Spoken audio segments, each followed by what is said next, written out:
afternoon guys. Magandang hapon. Madilim na. Hindi pa rin tapos si Boss Jun sa ginagawa niya.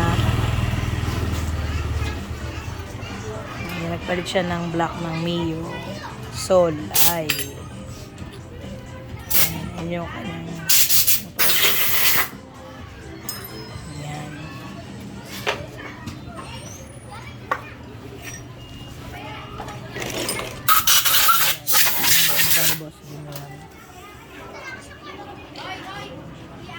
Yan ang kanyang ginagawa.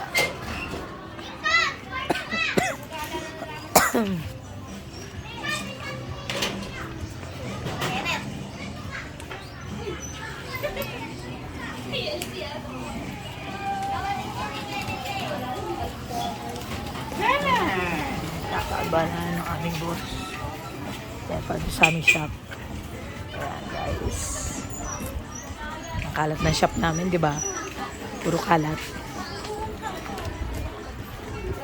Ano pa siya nagawa? Kalat-kalat lahat ng mga gamit niya talaga. Bakit mo may day ko na?